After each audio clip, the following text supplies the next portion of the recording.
Alasan gedung DPR yang miring menjadi alasan bagi anggota DPR untuk menghidupkan kembali usulan pembangunan gedung baru yang pernah ditolak oleh pemerintah.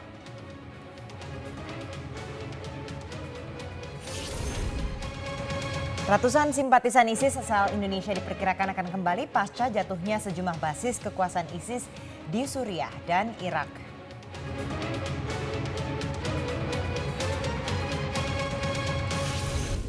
Ikan cepat, ikan gabus.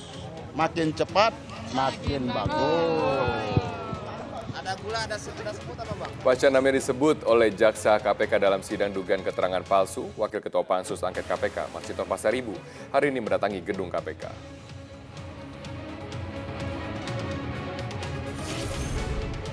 Anda kembali menyaksikan Prime Time News dan kami juga akan menyajikan beragam informasi lainnya. Saya Andini Effendi. Dan saya Robert Haryanto, kami akan menemani Anda selama 90 menit ke depan. Mari kita simak Prime Time News memberi makna pada sebuah berita.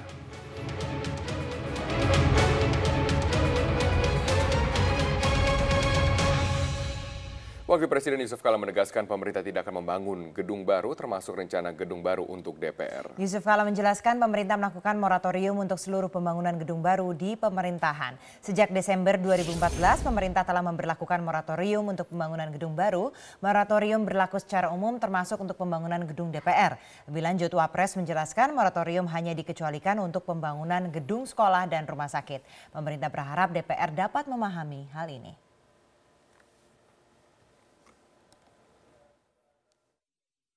Pemerintah memutuskan masih moratorium pembangunan gedung-gedung baru, terkecuali sekolah, rumah sakit, dan balai penelitian. Kita tidak kurangi, tapi kalau gedung-gedung baru, kantor-kantor baru, pemerintah pun tidak membangun apa-apa. Yang dibangun sekali lagi hanya sekolah, rumah sakit, dan penelitian. Jadi mestinya DPR juga kita harapkan memahami. Sementara seakan tak mau kalah dengan DPR, DPD mengeluhkan ruang kerja yang tidak representatif. Pembangunan dan perbaikan kompleks parlemen dinilai akan lebih adil ketimbang hanya fokus pada gedung DPR saja. Pimpinan Banggar DPD Republik Indonesia, Asri Anas, meminta pemerintah memperhatikan kondisi DPD. Menurut Asri Anas, DPD saat ini belum memiliki gedung sendiri. Untuk rapat paripurna, DPR harus menyurat ke Sekretariat MPR. Pasalnya DPD tidak memiliki ruang rapat paripurna sendiri. Tidak hanya itu, Asri Anas juga menunjukkan ruang kerja anggota yang berukuran 3 x 3 meter. Ia menyatakan ruangan tidak lagi representatif, padahal kondisi ruangan yang representatif diklaim bisa mempengaruhi kinerja para senator. Senator Sulawesi Barat tersebut juga menyatakan gedung parlemen Indonesia tidak sebanding dengan gedung parlemen di negara lain. DPD akan mendorong dan memperjuangkan pembangunan gedung DPD yang baru.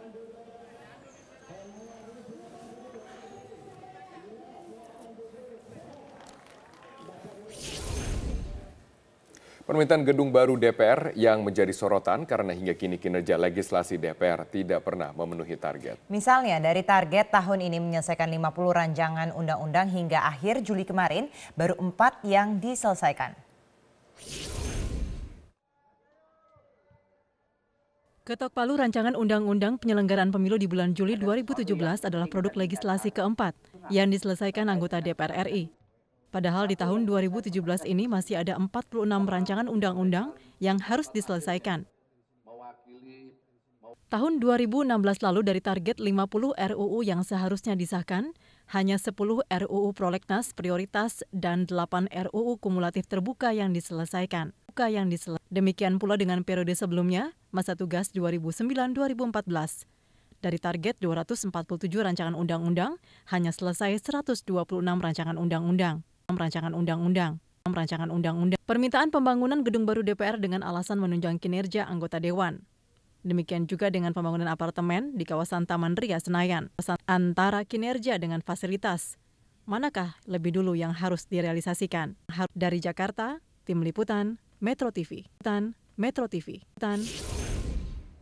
Berbagai fasilitas di Gedung Nusantara I dianggap sudah tidak lagi menunjang kinerja anggota Dewan. Seperti lift yang kerap rusak dan kapasitas ruangan yang terbatas, padahal jumlah anggota ataupun staf anggota Dewan terus bertambah. Pembangunan gedung DPR direncanakan akan terrealisasi pada tahun 2018. Pembangunan gedung baru ini direncanakan akan menjadi ruang kerja baru atau gedung yang menampung seluruh anggota DPR.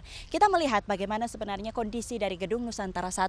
Gedung Nusantara 1 ini adalah saat ini yang digunakan sebagai gedung untuk menampung ruang kerja seluruh anggota DPR di luar pimpinan DPR, MPR, dan juga DPD. Selain menampung seluruh anggota DPR, Gedung Nusantara 1 ini juga atau ruang kerja dari anggota DPR digunakan berbagi dengan staf dan juga tenaga ahli yang melekat di masing-masing anggota DPR dan seluruh karyawan yang terdiri dari 10 fraksi yang ada di DPR. Melihat bagaimana juga kondisi atau ada beberapa ruangan di dalam tidak hanya menampung seluruh anggota DPR. Namun faktanya juga di Gedung Nusantara 1 ini terdapat 8 ruang rapat alat kelengkapan dewan. Dan salah satu hal yang kerap dikeluhkan oleh seluruh anggota DPR atau setidaknya beberapa anggota DPR adalah bagaimana kondisi dari lift yang ada di Gedung Nusantara 1. Gedung Nusantara 1 memiliki 8 buah lift. Dari 8 buah lift ini, 4 lift digunakan secara khusus untuk operasional dari anggota DPR, sementara 4 lainnya digunakan untuk publik. Dari Jakarta, Jessica Wawor, Arija Yusman, Metro TV. Nah, kita berbicara soal gedung miring DPR. Ini sebuah asumsi atau fakta? Rekan Robert Haryanto memiliki informasinya. Silakan, Robert. Baik, terima kasih Andini. Jika sekarang publik lagi-lagi mendengar rencana pembangunan gedung baru DPR, ini adalah sebuah dikatakan berita lama tapi dengan kemasan yang baru.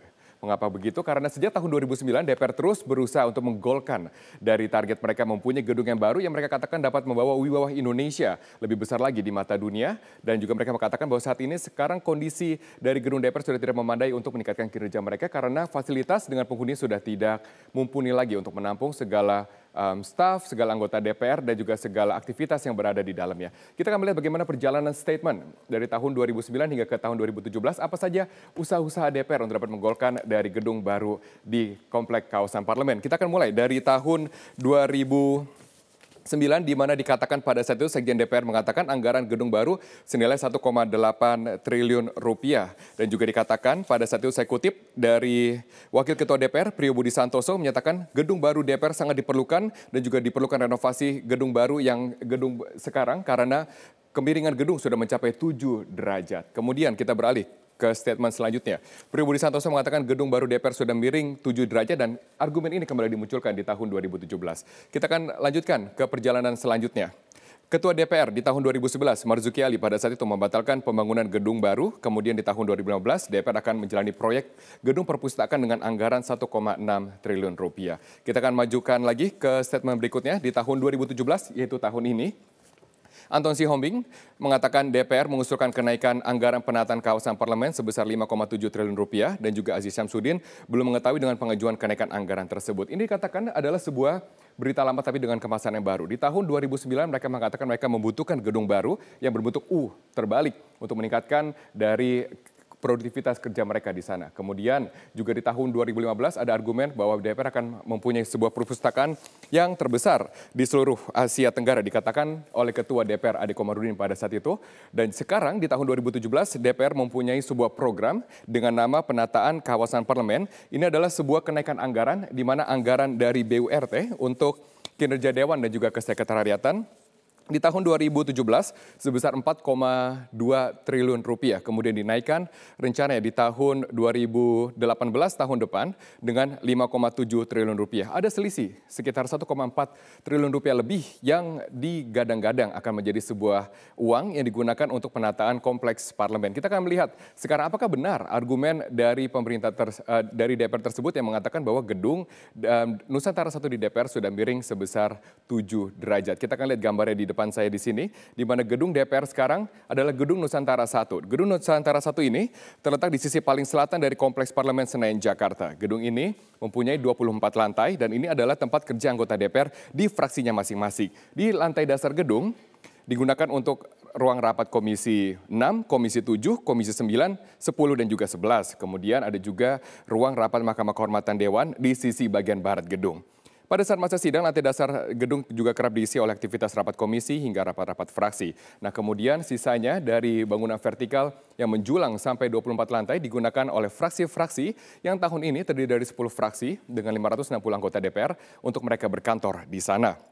Nah, khawatir dari anggota DPR adalah saat ini 560 anggota DPR. Tetapi pada saat nanti pemilu selanjutnya akan menjadi 575, mereka khawatir dengan kapasitas yang sekarang itu sudah tidak mampu untuk menampung dari anggota DPR beserta para staf dan juga tenaga ahli. Bagaimana dengan 575 anggota DPR baru yang akan dilantik pada saat pemilu legislatif nanti pada tahun 2019. Tapi argumen yang digunakan adalah argumen dengan kemiringan gedung mencapai 7 derajat yang ini menjadi pertanyaan dari sejumlah pihak. Kita akan bandingkan dengan Menara Pisa yang begitu terkenal di Italia. Menara Pisa mempunyai kemiringan di level 4 derajat atau tepatnya 3,99 derajat dan ini sudah terlihat miring sekali. Nah, apakah benar gedung DPR miring sebesar 7 derajat? Dikatakan kemiringan 7 derajat sebenarnya sudah dibantah oleh Kementerian Pekerjaan Umum. Nah, jika benar memang Kementerian Pekerjaan Umum mengatakan dengan kemiringan 7 derajat maka akan mengalami simpang miring sejauh 8 meter. Dengan simpang miring sejauh 8 meter tersebut, maka seharusnya gedung tidak dapat kuat menopang dari bebannya. Nah, argumen ini memang bukan argumen yang baru dikatakan tahun-tahun ini, tapi argumen ini sudah dikatakan di tahun 2010 oleh Kepala Badan Penelitian dan Pengembangan Kementerian PU, Sumaryanto, yang mengatakan dengan ketinggian sekitar 99 meter, apabila terjadi kemiringan 7 derajat, maka gedung akan mengalami simpang miring sejauh 8 meter. Nah, saat ini memang selain dari anggota DPR yang mengklaim bahwa gedung mereka miring sebesar 7 derajat, tidak ada lagi pihak-pihak lain yang mengklaim bahwa gedung Nusantara 1, tempat anggota DPR bekerja,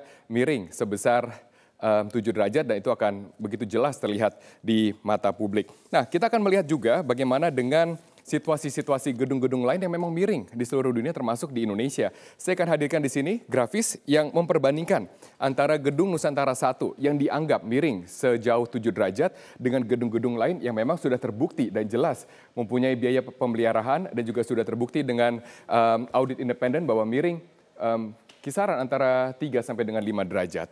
Nah, di tahun 2017 pimpinan DPR Taufik Kurniawan sudah mengatakan sudah lebih dari 15 tahun gedung ini belum ada renovasi total, gedung Nusantara 1 karenanya bangunannya sudah miring dari Cipta Karya. Nah, selain dari gedung yang miring, ada juga argumen-argumen lain yang dikatakan oleh anggota DPR bahwa saat ini sudah penuh sesak. Anggota DPR mempunyai ruang kerja seluas sekitar 20 meter dan itu tidak mampu untuk menampung dari aktivitas mereka, termasuk dari aktivitas para staf-staf mereka. Kemudian hal ini dibantah oleh Mahfud MD. Hasil penelitian Kementerian PU, gedung DPR tidak miring. Tapi ini memang bukan hasil yang baru, ini adalah hasil yang lama. Dan sekarang publik mempertanyakan apa sebenarnya yang menjadi motif dari DPR mengeluarkan argumen gedung miring 7 derajat jika bukan untuk kembali membangkitkan dari keinginan mereka yang selama ini terpendam untuk dapat mempunyai gedung yang baru yang dapat mempresentasikan Indonesia dan juga tentunya menunjang dari aktivitas mereka. Ini adalah sebuah perbandingan yang kami kutip dari detik.com. Perbandingan kemiringan bangunan.